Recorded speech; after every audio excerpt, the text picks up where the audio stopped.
Y'all, this Gucci on me, distract you from that. I got one in the chamber. Suicide doors on the truck.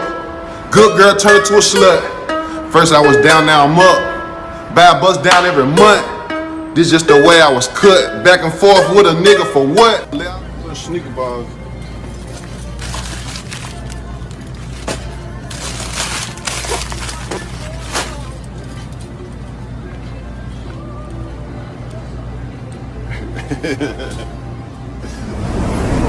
I know that ain't think you was over with. Kenny K, salute. Obi, salute. Range Rover, salute. TW, salute. KB, salute. Jermaine Newton, y'all shout out Jermaine Newton, salute. Jamie Jones, Boss Kicks, the good Dr. Ill One, Marilyn T, Papi, my boy, Terry, Sheila D, salute. And one of those four suspects charged with murder was supposed to go on trial today, but as our Jarita Patterson explains, the case has been delayed again. What's up, y'all? True Results. Well, here we are on a Friday the 13th. We're going to play Jason. Govan. I guess Paul Hageman wasn't playing with him. He gave him some, he must have spit him some numbers out that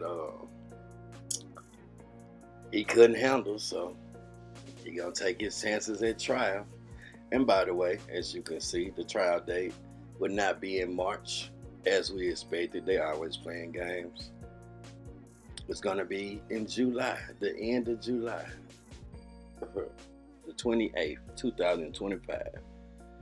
Govan will be going to trial. Now, they say that was his last time to enter a guilty plea. But if you ever, or if you're familiar with the Shelby County judicial system, we call it blasphemy. Number one strategy that's been used time and time again, if you're from the M-Town, you know what I'm talking about. Take it to the door. If they don't go down, you threaten them to go to trial.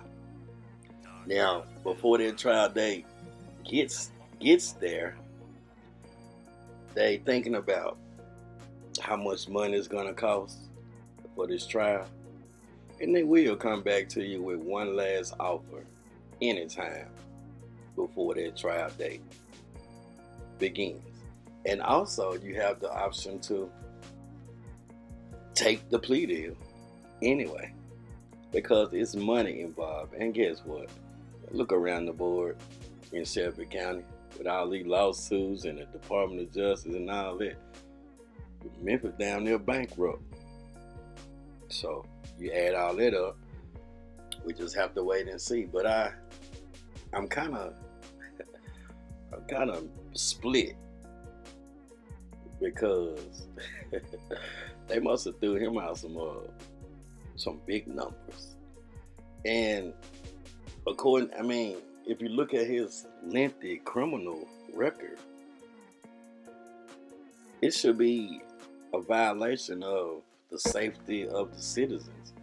You know, in Memphis, he just another joker to us. And your resume is not that impeccable, because over 50% of the M-Town body like that, so ain't nobody intimidated like that.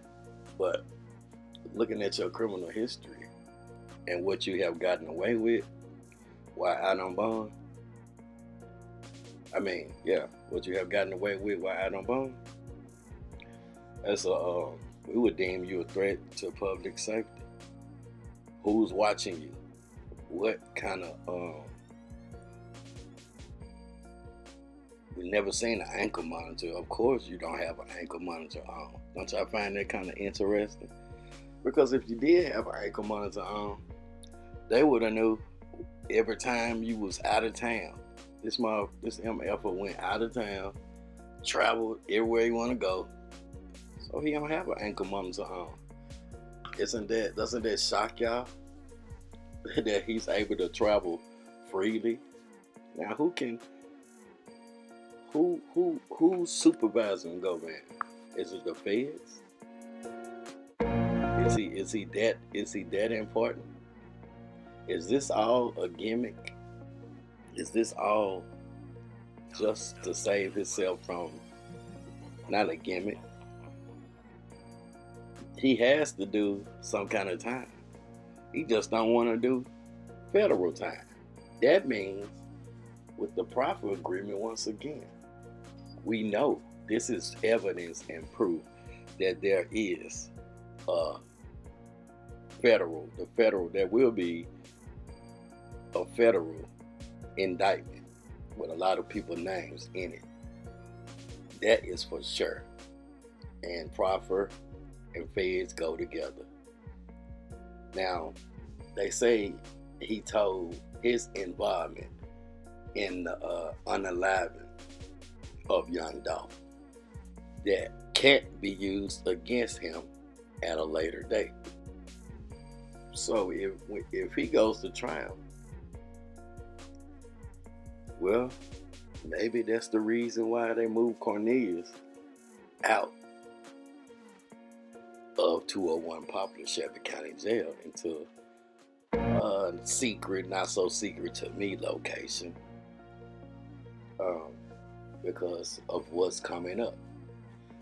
Now, another question, not a question, something that I want to interject is that for some reason inside of me, I feel like they're gonna jam him up, Govan it is, and find a way to squeeze him some more.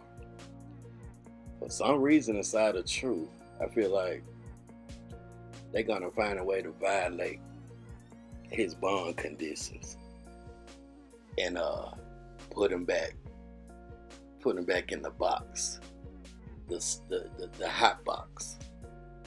For some reason, I don't know. Just for some reason, I believe it. So there we are. Here we are with the last man standing on this level.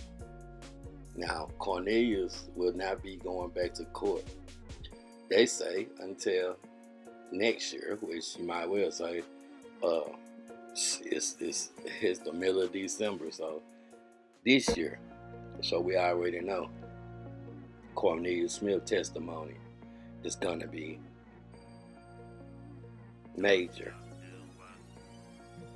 in Hernandez Govan's trial. Now, this is going to be a different trial, and investigations are still going on.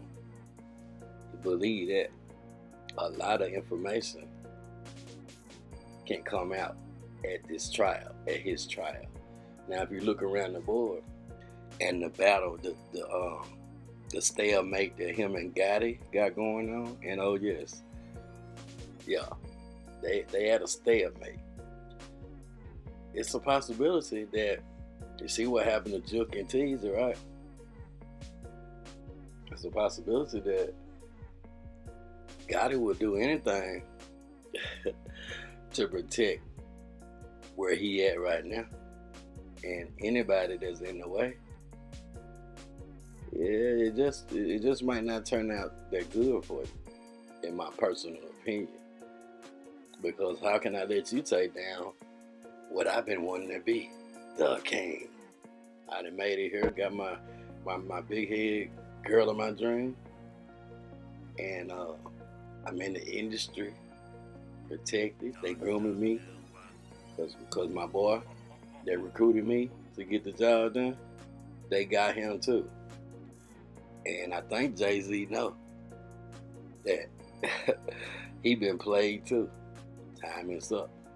I bet you he know now that Gotti had secret meetings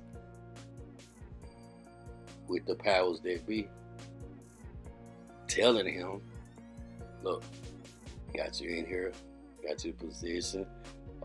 You can take Jay-Z's place. Let's play the game right. You don't know nothing. This between me and you. And you already know how we get down. We the great whites. If you even hint around, well, we taking CMG from you. We're gonna strip you down. We're taking your money. And we're gonna throw your ass back to the streets. We don't have to do nothing. Take your money, throw you back to the streets. They waiting on you. Got it? Be cool. We got this. You up next for the next 30 years. That's my personal opinion. So that's all that's going on right now. And I'm gonna keep my ear to the streets. Now let me read this affidavit just because I want to from Hernandez Govan. So I checked the portal. Shout out to my partner. I was asleep. It's not true. They didn't took everything involved Govan in this trial out the Shelby County portal. So I went and checked. Sure enough, I didn't see it. I might have overlooked it. But that's important.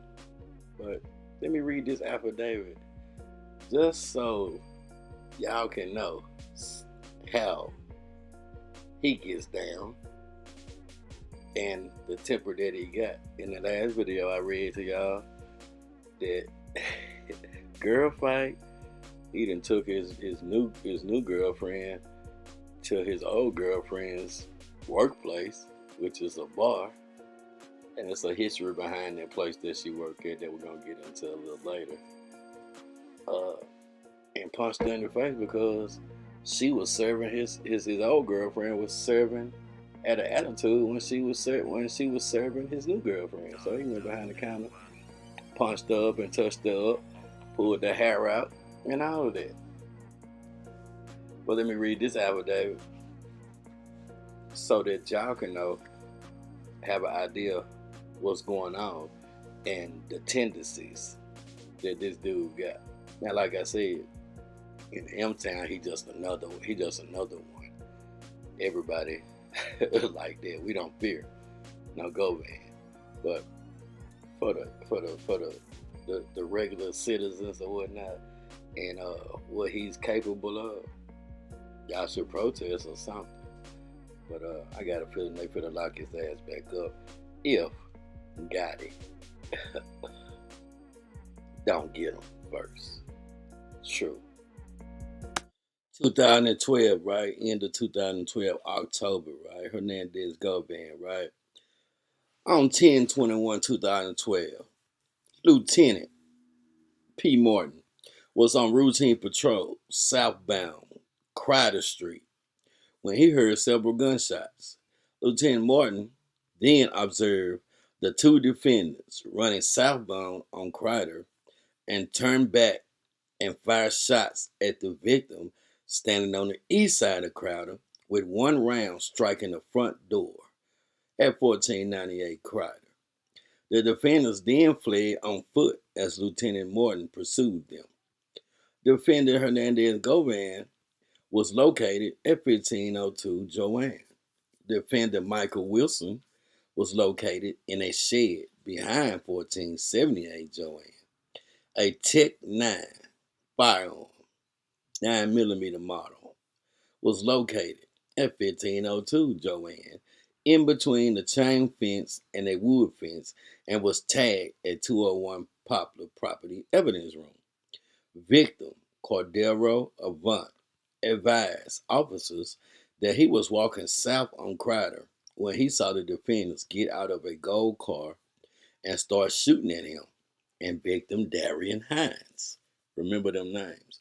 Victim Cordero Avant advised that he thought he was just caught in between the defendants and victim Darian Hines and ran to get away from the shots fired.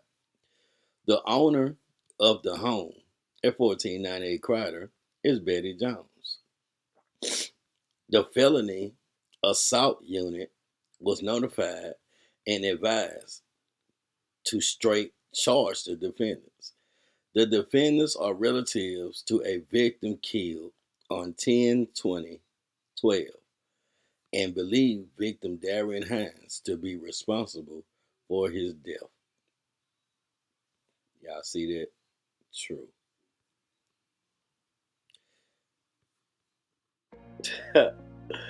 You see what I'm saying? And we're gonna read one more. I'm just doing this to educate my people on who they got out here. They clown. You know what I'm saying? Yeah. So this just for y'all, so y'all know, get a little idea of where he come from, what he's capable of, and how that's gonna end up. True. 2004, Bradley Street, Hernandez Govan. On June 19, 2004, Nigel Luster filed a police report in regards to an aggravated assault. Nigel Luster stated that he and some friends were staying at the Ramada Inn at 2979 Mill Branch when Hernandez Govan shot him in both legs. Nigel Luster stated that Hernandez Govan was angry because one of his friends accidentally bumped against him. Hernandez Govan became irate and slapped Gerald Allen in the face. And when Nigel Luster came to the aid of his friend, Hernandez Govan pulled out a gun. Nigel Luster stated that he ran to the dining area and got a vacuum cleaner and threw at him in the attempt to knock the gun out of his hand. Nigel Luster fell to the floor, and that's when Hernandez Govan shot him in both legs. Gerald Allen gave Sergeant Liggins a verbal statement over the telephone stating that on June 19, 2004, at approximately 5 p.m., he was at the Ramada Inn on Mill Branch when he got into a physical altercation with a male that led to this male hitting him in the face. Gerald Allen stated that when Nigel Luster came over to help him, this male pulled out a gun and shot Nigel Luster twice in both legs. On June 24, 2004, Nigel Luster came to the General Assignments Bureau and gave a written statement to Sergeant Liggins. Nigel Luster positively picked Hernandez Govan out of a 6-man photo spread on June 24, 2004. Of course, this occurred in Memphis, Shelby County, Tennessee. Y'all see? True.